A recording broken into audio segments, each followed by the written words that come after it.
자, 안녕하십니까. 지난 시간에는 커피에 적합한 물에 대해서 한번 배워봤는데 어떠셨나요? 조금 어려우셨죠?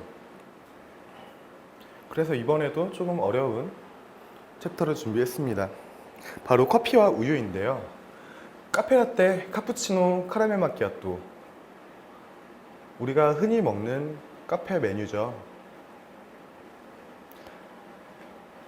커피와 우유는 이처럼 뗄래야 뗄 수가 없는데, 그럼 이 우유가 어떤 특성을 보이고 있는지, 어떤 성분으로 구성되어 있는지, 또 바리스타의 입장에서 스티밍을 어떻게 하면 바람직할지에 대해서 한번 알아보겠습니다. 우유가 참 하얘요. 그럼 이 하얗게 보이는 성분은 뭘까? 우유도 마찬가지로 물이 대다수입니다. 커피의 99%가 물이라고 말씀드렸는데 우유도 마찬가지로 99%는 아니고 88% 정도가 물로 이루어져 있습니다. 나머지 12%에 대한 성분을 한번 보죠. 자, 단백질이 3.2% 정도 차지하고 있고요. 지방이 3.4% 정도 차지하고 있습니다. 또 탄수화물 4.7% 정도를 차지하고 있고 나머지는 무기질과 비타민이 차지하고 있습니다. 그러면 이 단백질, 지방, 탄수화물에 대해서 각각 알아보겠습니다. 먼저 단백질. 단백질은 우유 거품 형성에 매우 중요한 성분이에요. 흔히 두 가지로 나누어지는데 크게 카제인 그리고 유청단백질로 나누어집니다. 그럼 이 카제인은 뭐고 유청단백질은 뭐냐? 유청단백질을 구성하고 있는 것들은 어떤 게 있나 한번 알아보도록 하겠습니다. 락토글로불린, 락토알부민, 락토페린 처음 들어보시죠? 저도 커피 공부를 하면서 처음 들어본 성분의 이름들이에요. 하지만 우린 이 성분들이 각각 우유에 어떤 영향을 끼치는지에 대해서 알 필요가 있습니다. 왜냐? 시험에 나오니까. 유청 단백질이 뭐냐? 카제인을 제외한 수용성 단백질을 말하는 거예요. 열에 의해서 응고되고 다양한 성분들로 구성이 되어 있죠. 그럼 이 카제인은 뭘까? 카제인은 우유의 흰색을 띠는 성분이고요. 우유의 성분들과 물이 원활하게 합쳐질 수 있도록 만들어주는 성분입니다. 자, 그럼 이 락토글로불린, 락토알부민, 락토페린을 제외한 카제인이 얼마나 차지하는지 볼 텐데 약 80%나 차지하고 있습니다. 우유의 거의 대부분의 단백질이 카제인이라고 보시면 되겠습니다. 카제인 또는 카세인이라고도 해요. 자, 그러면 락토글로불린, 락토알부민, 락토페린이 어떤 특징을 보일까? 자, 가열 시에 우유를 가열해요. 우리 우유를 많이 데워서 스팀하죠. 카페에서. 가열 시에 단백질 성분에 의해 황화수소가 발생되면서 휘발하고 가열치가 발생하는데 이게 바로 락토글로불린.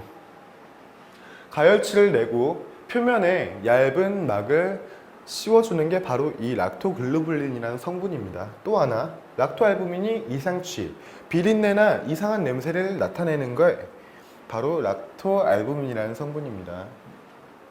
단백질은 어렵지 않아요.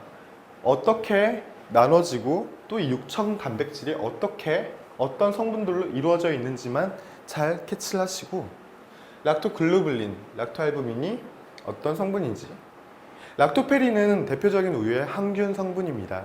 뒤에 가서 한 번 더 다룰 거예요.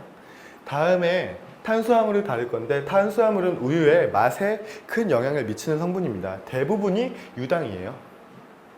유당. 우유도 먹으면 자세히 느껴보면 단맛이 조금 나게 되는데 그 단맛이 바로 이 유당 때문이에요. 이당류와 포도당, 갈락토스 정도의 특성을 가지고 있고요. 어떤 특징들이 있는지 알아볼 건데 시험에 되게 자주 나오는 애들이에요. 그래서 각각의 특성들에 대해서는 꼭 기억을 하시길 바랍니다. 우유보다 모유에 더 많이 함유되어 있고요. 포유류한테 많이 보여요. 칼슘의 흡수를 돕는 성분이고 우유에서 가장 많은 고형 성분입니다. 이 부분을 잘 체크해 두세요. 우유에서 가장 많은 고형 성분이라는 점은 시험에도 출제하기가 정말 좋은 문항이죠. 자, 포유동물에서 나오는 성분이고 말씀드렸다시피 우유보다 모유에서 더 많이 함유가 됩니다. 또 하나, 유당불내증을 유발합니다. 이 유당불내증이 뭐냐? 나는 우유 못 먹어요. 나 우유 먹으면 배 아파. 그런 분들 많죠?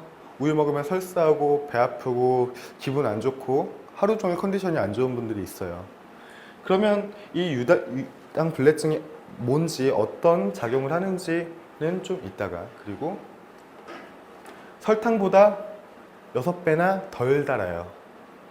설탕이 6배 더 달다는 거죠. 설탕이 유당보다 6배 더 달다. 또는 유당이 설탕의 약 6분의 1 정도의 단맛을 띠고 있다.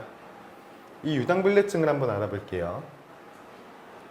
유당불내증은 우유를 섭취했을 때 유당이 몸에 들어가겠죠. 소장에 라타즈라는 유당 분해 요소인 얘네가 없어서 유당이 장을 자극하고 팽창하면서 생기는 하나의 질환이라고 볼 수 없고 증상이라고 볼 수 있습니다. 라타즈 부족으로 증상이 나오고요. 장이 팽창받고 자극받습니다. 이 유당불내증은 대부분 유전적으로 발생을 하고 초딩들보다 중고딩들한테 더 많이 보여요. 우리 어렸을 때 초등학교 다닐 때 우유 200ml짜리 한 3교시 끝나고 줬었잖아요. 그거 먹고 그때는 괜찮았었는데 나이를 먹으면 먹을수록 우유를 잘 못 마시겠어. 빈속에 우유를 마시면 되게 속이 아프고 기분이 안 좋아요. 또 하나 흑인들과 아시아인들한테 많이 보이는 증상입니다. 백인들은 아주 예전부터 이 목축업, 소를 키우고 우유를 많이 마셨잖아요. 빵도 많이 먹고 우유도 많이 먹고 그러다 보니까 유전적으로 진화를 했나 봐요. 그래서 흑인 아시아인들보다 백인들은 유당불내증을 잘 보이지 않습니다. 우리 아시아인이 정말 유당불내증을 잘 느끼죠. 한 10분 중에 6분은 우유를 잘 못 드세요.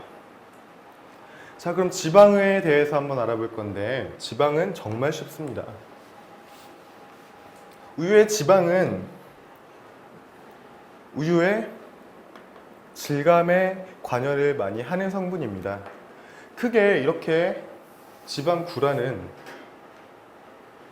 공처럼 마치 수영장에 있는 공들처럼 비치볼처럼 둥둥 떠다니는 모습을 볼 수 있어요. 이 지방구를 모아서 떠놓은 게 바로 크림이죠. 유크림, 유지방. 이 지방구를 쪼개고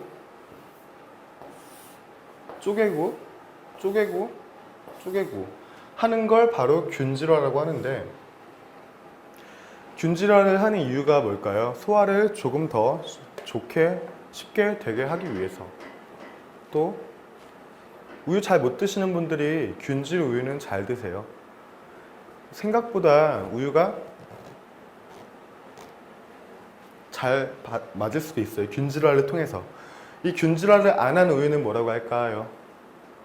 바로 무균질 우유.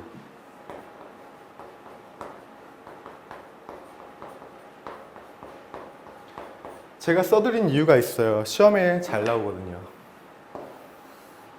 바리스타 시험에 무균질 우유의 의미, 뜻을 나오는데 우유의 지방구를 잘게 부수지 않은 혹은 균질화를 거치지 않은 우유라고 체크를 하시면 정답이에요. 그럼 이 우유는 지방 함량에 따라서 어떻게 저지방으로 불리고 무지방으로 불리고 그냥 일반 우유로 불리는지 한번 볼게요. 2%를 중심으로 지방 함량이 전체 우유의 2% 이상이면 일반 우유 또는 전유라고 합니다. 그리고 2% 아래면 저지방 우유라고 해요. 어렵지 않죠. 2%가 기준이 돼서 2% 아래면 저지방, 위에면 일반 우유 또는 전유라고 기억을 하시면 되겠습니다. 자, 다음은 시험에서 되게 자주 나오는 우유에 관한 문항들인데요. 이 우유를 응고시키는 성분, 이거는 최근 시험에도 나온 적이 있어요. 제가 직접 눈으로 확인했습니다. 산과 레닛, 염류인데 이 세 가지를 묶어서 잘 기억하시기 바라고요. 국내 업체 거의 대부분의 우유 살균법은 초고온 순간 살균법이에요. 뭐 저온 장시간 살균법이 있고 파스텔 살균법 같은 여러 가지 살균법이 있지만 대부분의 우유 살균법은 초고온 순간 살균법이라고 합니다. 이 초고온 순간 살균법은 131도 정도에서 2초, 3초 정도 살균을 합니다. 이것도 잘 기억해 두시면 좋겠죠. 그리고 크림에 우모 현상이 있어요. 패더링이라고 하는데 신선한 우유, 뜨거운 커피에 우유를 한 방울 떨어뜨리면 또는 유크림을 한 방울 떨어뜨리면 이 우유가 한 방울의 우유가 깃털 조각처럼 퍼지면서 강화해요. 이걸 바로 우유의 무기질에 의한 응고 현상이라고 하는데 시험에서는 단백질 또는 탄수화물, 유당, 카제인 이렇게 많이 나와요. 그 중에 고르라고 하는데 무기질입니다. 잘 기억하시기 바라고요. 우유에 항균 성분이 있는데 락토페린, 올리고당, 면역 글로불린 아까 한번 간단하게 말씀을 드렸었죠. 그리고 또 하나 중요한 거, 우유 거품의 형성은 단백질이 하고 우유 거품의 안정은 지방이 도와줍니다. 그리고 가장 여기서 중요한 거는 표면 장력이에요. 물을 컵에 계속 따르다 보면 컵의 끝선보다 물이 높이 위로 올라가는 걸 볼 수 있어요. 무슨 말이냐? 물을 가득 채우고 한 방울씩 계속 더 하면 얘네가 넘치지 않고 위에 살짝 봉긋하게 올라가는 경험을 하신 적이 있을 겁니다. 초등학교 때, 중학교 때 표면 장력 실험할 때 이런 거 많이 했었는데 이걸 바로 표면 장력이라고 해요. 거미줄에 물방울이 맺히고 소금쟁이 있죠. 왜 우리 학교 다닐 때 비 오면 그 웅덩이에 뛰어다니던 소금쟁이. 요즘 왜 안 보이나 모르겠네. 소금쟁이가 물 위에 떠 있을 수 있는 것도 바로 이 표면 장력 때문이에요. 자, 이 표면 장력은 어떤 게 강하고 어떤 게 약한지 한번 볼 텐데 물을 기준으로 물은 수소 결합을 해요. 그래서 표면 장력이 매우 높습니다. 그럼 우유는 물 플러스 고형 성분이죠. 자, 이 물에 수소 결합된 물의 분자 사이사이에 우유의 고형 성분들이 들어가 있는 겁니다. 그래서 이 장력이 깨지게 되는데 비교하자면 물보다 우유가 표면 장력이 훨씬 낮습니다. 그러면 우유와 물, 에스프레소가 있어요. 에스프레소 역시 물 플러스 커피의 거의 모든 고형 성분이죠. 수용성. 비교했을 때 물이 가장 표면 장력이 높고 그 다음이 우유, 그 다음 에스프레소입니다.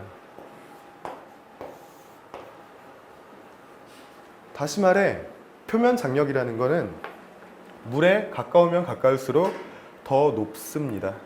또 하나 기억하셔야 되는 건 표면 장력이 낮을수록 거품이 잘 생성된다는 점. 표면 장력이 낮다는 건 뭐죠? 물에다가 다른 여러 가지 고형 성분들이 들어가 있다는 말이죠. 그래서 탈지우보다 저지방 우유보다 일반 우유가 거품이 더 잘 나요. 카페에서 일하실 때도 저지방을 스팀하실 때는 조금 더 신중하셔야 될 거예요. 좀 더 조심하셔야 되고 조금 더 신경 쓰셔야 됩니다. 탈지우보다 전유가 더 표면 장력이 높고 전유가 탈지우에 비해서 더 거품이 잘 생성된다는 점 기억하시기 바랍니다. 왜 그래요? 2%를 기준으로 위에는 그냥 일반 전유, 아래는 탈지유. 순수하게 지방만 보더라도 전유보다 탈지유가 지방이라는 성분이 더 적죠. 표면 장력이 더 높습니다. 그리고 신선한 우유를 눈으로 보는 방법이 있는데 찬 우유를 준비하고 우유 어떻게 그리지? 우유예요. 찬물에 우유를 몇 방울 떨어뜨리면 얘네가 하얀색 구름처럼 퍼지면서 강화하는데 이게 우유가 신선하지 않으면 그냥 전체적으로 탁해져요. 전체가. 근데 신선하면 신선할수록 구름처럼, 우리 비행기 탈 때 밖에 보이는 구름처럼 좀 모양이 이쁘게 강화한다는 점. 시험에도 가끔 나와요. 여기서 보여드린 여러 가지 항목들은 시험에 매우 자주 출제가 되는 아이들이니까 신경 써서 암기하시기 바랍니다. 그러면 우리 우유 스팀 방법에 대해서 한번 알아보도록 하죠. 먼저 우유 스팀의 원리는 우유 성분 중에 지방구와 단백질구가 스팀원드에서 나오는 고온의 열에 응고되고 그 응고된 성분들이 스팀원드의 공기층에 의해 우유의 지방과 단백질을 둘러싸이면서 거품을 형성하는 원리예요. 다시 한번 더 자세하게 설명을 드릴게요. 스팀원드가 있어요. 그리고 여기 우유가 있다고 가정을 해보죠. 단백질이 있고 밑에다 그려야겠다. 단백질이 있고 지방구가 있어요. 얘네들을 먼저 얘가 고온이다 보니까 주변이 응고가 됩니다. 성분들이 조금씩 응고되고요. 단백질 같은 경우는 특히 유청 단백질이 열에 의해서 응고가 되는데 응고된 단백질 주변에 지방이 있죠. 지방구가 둥둥둥둥 떠다녀요. 얘를 스팀원드 구멍에서 나오는 공기층이 둘러싸면서 하나의 큰 거품이 만들어지는데 이 큰 거품을 다시 한번 스팀원드의 공기층으로 쪼개면 액체 상태에서 얘네가 둥둥 떠다니니까 잘게 부서지겠죠. 거품들이 계속 쪼개지고 한 번 더 쪼개지고 하다 보면 고운 거품이 생성되는 원리입니다.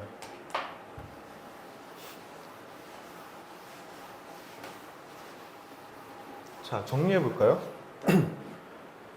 스팀원드에 의해 단백질이 응고되고 그 주변에 둥둥 떠다니던 지방구들이 함께 스팀원드의 공기층에 둘러싸이는 겁니다. 그리고 쪼개지면서 고운 스팀 거품이 나오죠. 이 스팀은 단계가 있어요. 찬 우유를 기준으로 5도에서 한 40도까지는 거품을 형성시키고 이후에는 한 65에서 70도까지 혼합 과정을 거치는데 이 혼합과 롤링 과정에서 여기서 생성된 거품들이 더 고운 거품으로 바뀌게 되는 거죠. 근데 왜 우유 거품은 40도, 35도 정도 지나면 왜 안 되는 거예요? 안 되는 게 아니고 되긴 되는데 이쁜 거품이 나질 않습니다. 왜냐? 이미 단백질이 응고되었기 때문에 좋은 거품이 날 수가 없어요. 그래서 대부분 공기 주입은 38에서 40도 사이에 멈추시고 이후에 롤링과 히팅, 가열 과정을 거쳐주시기 바랍니다.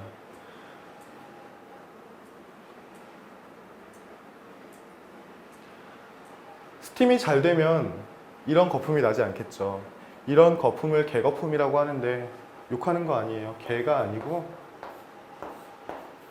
개 거품이에요.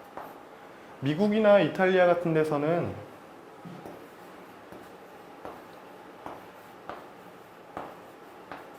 씨폼이라고 해요. 이 개가 강아지가 아니고 크랩, 개 거품이라고 합니다. 이런 고운 거품이 좋은 거품이잖아요. 왜 이런 개 거품이 날까? 이유가 뭔지 궁금하셨죠? 바로 거품을 충분히 내요. 그리고 이 단계에서도 또 거품을 내요. 그러다 보니까 이미 생성이 된 거품들 사이에 또 한 번 계속 끊임없이 공기 주입을 하다 보니까 거품이 둘러싸고 또 거품이 둘러싸고 이러다 보니까 크고 굵직하고 못생긴 거품들이 생성이 되는 겁니다. 직업병이라고 해요. 바리스타 분들은 카페에 가서 돈 주고 사 먹는 커피에 대해서 되게 관대하지 못해요. 거품이 안 좋으면 다시 만들어 달라고 하고 커피가 맛이 없으면 또 다시 만들어 달라고 해요. 저도 마찬가지고요. 돈 주고 4, 5천 원 주고 카푸치노를 시켰는데 거품이 이렇게 나왔어요. 누구라도 먹고 싶지 않은 거품이죠. 무슨 퐁퐁 같잖아요. 되게 안 좋아요. 이쁘지 않아요. 좋은 거품을 내기 위해서 여러분들 많은 연습이 필요하고 그 연습 전에 이론적인 지식, 이론적인 이해가 바탕이 되어야 합니다. 자, 그러면 교재에 있는 문제를 한번 풀어볼 건데 1번부터 보시죠. 깊은 산속에 에스프레소 머신을 설치하려고 한다. 설치해야 할 항목들로 바르게 짝지어진 것은? 이런 문제도 가끔 나옵니다. 에스프레소를 설치하려고 해요. 뭐가 필요할까요? 연수라는 게 있고 경수라는 게 있었어요. 근데 이 연수와 경수는 어떤 성분으로 나눈다고 했죠? 칼슘과 마그네슘이죠. 근데 이 칼슘은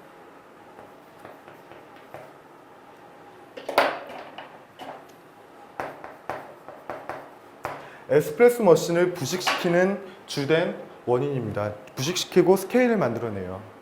그래서 에스프레소를 추출할 때 무조건 연수기가 필요합니다. 연수로 추출하는 게 가장 좋아요. 연수기 필요하죠. 연수기. 자, 그러면 1번, 2번, 4번 중에 답이 있죠. 근데 에스프레소 머신 자체를 설치하려고 한대요. 펌프 모터 같은 경우는 에스프레소 머신에 있죠. 들어있는 거라서 이건 굳이 설치할 필요가 없어요. 또 가압 펌프 굳이 설치할 필요 있나요? 보일러에서 에스프레소 머신 안에 있는 보일러에서 펌프 모터를 거쳐요. 펌프 모터에서 약 8에서 한 12바까지 압력을 생성해 주죠. 근데 가압 펌프가 굳이 필요할까요? 아니죠. 정답은 그래서 4번입니다. 정수와 연수가 필요합니다.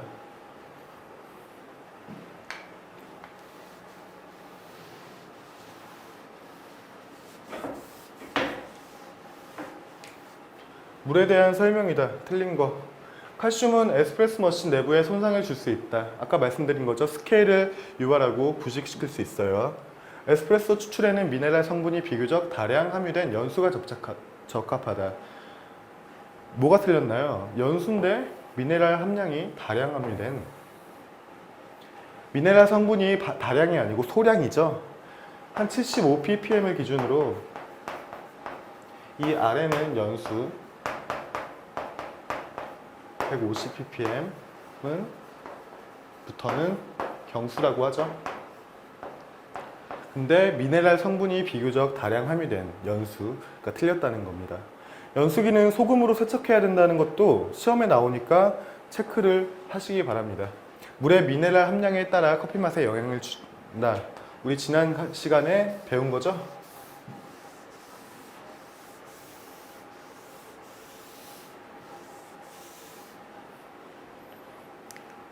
우유에 대한 설명 중 틀린 것은? 1번 우유에 함유된 유당은 칼슘의 흡수를 도우며 우유의 단맛을 띠는데 설탕이 유당보다 5배 이상 달다. 맞는 말이죠? 유당이 설탕의 감미도에 비교하면 6분의 1 정도라고 합니다. 다시 말해 설탕이 유당보다 6배 강하죠. 설탕은 또 다른 말로 자당이라고도 해요.